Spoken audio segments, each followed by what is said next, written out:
వీరయ్యకు చిన్నప్పటి నుంచి తన గురించి లేనిపోని గొప్పలు చెప్పుకోవడం అలవాటైంది. ఇది మంచి అలవాటు కాదని తండ్రి వాడికి ఎన్నిసార్లు చెప్పి చూసినా వీరయ్యలో మార్పు రాలేదు. ఒకరోజు ముగ్గురు స్నేహితులు ఊరి మధ్య ఉన్న రావి చెట్టు కింద కూర్చుని కబుర్లు చెప్పుకుంటున్నారు. అక్కడికి 4వ వాడు వచ్చి, చూడడానికి మీరు మంచి మిత్రుల్లా కనబడుతున్నారు, నాకు మీతో స్నేహం చెయ్యాలని ఉంది అన్నాడు. వచ్చిన వాడిది పొరుగురు, ఏదో పని మీద ఈ ఊరు వచ్చాడు. ఈ రాత్రికి ఎవరింట్లోనైనా పడుకొని మరునాడు వెళ్ళిపోతాను అని అన్నాడు. వీరయ్య స్నేహితుడొకడు నిట్టూర్చి, ఏం మంచి మిత్రులం, ఎంతకాలం మిత్రులమై ఉండి కూడా ఒకరి లోపాలు ఒకరు సరిదిద్దుకోలేకపోతున్నాం. నిజమైన స్నేహితుడు మిత్రుణ్ణి సంస్కరించాలి కదా అన్నాడు వచ్చినవాడు. అయితే నేను నిజమైన స్నేహితుణ్ణి అన్నాడు వచ్చినవాడు 4వ వాడు. అలాగా, మా ముగ్గురిలో ఎవరి స్నేహం అంటే నీకు ఎక్కువ ఇష్టం అని అడిగాడు వీరయ్య. ముఖం చూసి మనుషులను చూసి అంచనా కట్టడం చాలా కష్టం. మీ ముగ్గురిలో ఎవరు నాకు ఈ రాత్రి ఆశ్రయం ఇస్తారో వాళ్ళతో స్నేహం అంటే నాకు ఎక్కువ ఇష్టం ఉంటుంది అన్నాడు 4వ వాడు నవ్వుతూ. వెంటనే ముగ్గురు మిత్రులు నేనంటే నేనని పోటీ పడ్డారు. అప్పుడు 4వ వాడు వాళ్ళతో, మీరలా పోటీలు పడకండి. నేనడిగిన ప్రశ్నలకు ఎవరు నాకు నచ్చిన సమాధానం చెప్తే వాళ్ళింట్లో ఈ రాత్రి పడుకుంటాను. ఎటచ్చి మీరు అబద్ధాలు మాత్రం చెప్పకూడదు, నిజమే చెప్పాలి అన్నాడు. అందుకు మిత్రులు ముగ్గురు అంగీకరించారు.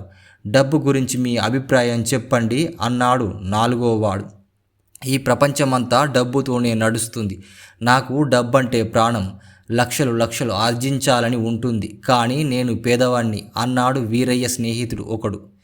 నేను కూడా పేదవాణ్ణే. అయితే నాకు డబ్బు సంపాదించే మార్గాలు తెలుసు. ఎంత డబ్బు సంపాదించినా మనిషికి తృప్తి ఉండదు. అందుకే నేను అవసరానికి మించి డబ్బు సంపాదించను అన్నాడు వీరయ్య రెండో స్నేహితుడు. వీరయ్య ముఖం చిట్లించుకుంటూ గర్వంగా ఇలా అన్నాడు, నేను అనుకున్నదే నేను అనుకునేదే నేను కాదు, నాది అనేదే నాది కాదు అనుకునేవాణ్ణి నేను.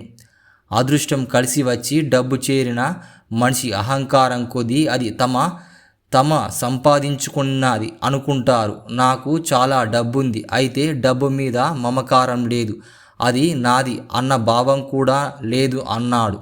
4వ వాడు, వీరయ్య, నేనెంతగానో నిన్ను మెచ్చుకున్నాను.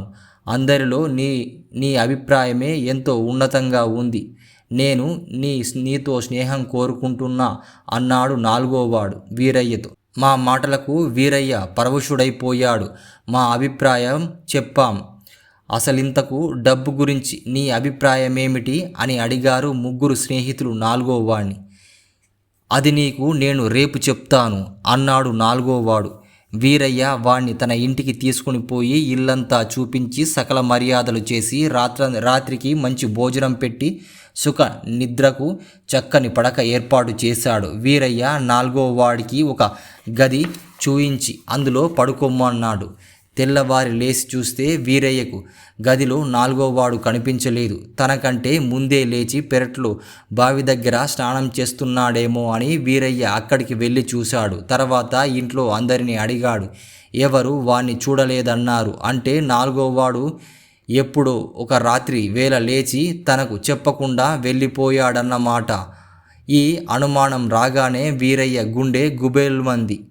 వాడు దొంగేమో అన్న శంకం కూడా కలిగింది. వెంటనే వీరయ్య తన గదిలోకి పోయి పెట్టె తెరిచి చూశాడు. అందులో ఉండవలసిన 1000 వరహాలు, బంగారు మురుగులు, గొలుసులు కనిపించలేదు. కానీ పెట్టెలో చీటీ ఒకటి ఉంది. మిత్రమా, నాకు డబ్బంటే ప్రాణం కాదు, కానీ డబ్బెంతో అవసరం. డబ్బు సంపాదించే మార్గాలు కూడా నాకు తెలుసు. అయినా నాకు ఎవరిని నొప్పించడం ఇష్టం లేదు. అందువల్లనే సాధారణంగా దొంగతనాలు చెయ్యను. డబ్బంటే మమకారం లేని నీలాంటి మిత్రుడు దొరకడం నా అదృష్టం. 4వ వాడు ఆ చీటిలో రాసి అక్కడ పెట్టి వెళ్ళాడు. అది వీరయ్య చూసి దాన్ని గ్రహించి డబ్బు పోయిన సంగతి వాడు ఇంట్లో చెప్పలేదు. ఆ చిట్టి తన మిత్రులకు చూపించి జరిగింది చెప్పి కన్నీళ్లు పెట్టుకున్నాడు. నీకు నాది అన్న మమకారం లేదు కదా, పోయిన డబ్బు గురించి బాధపడకు అన్నాడు వీరయ్య మిత్రుడు. ఎందుకు నన్నింకా ఉడికిస్తారు, జన్మలో ఇలాంటి గొప్పలు చెప్పుకోను అన్నాడు వీరయ్య. ఆ మాట మీద నువ్వు నిలబడితే ఆ నాలుగోవాడు నిజంగా నీకు మంచి మిత్రుడు, నీ లోపాలను ప్రక్షాళన చేశాడు అన్నాడు వీరయ్య మిత్రుడు.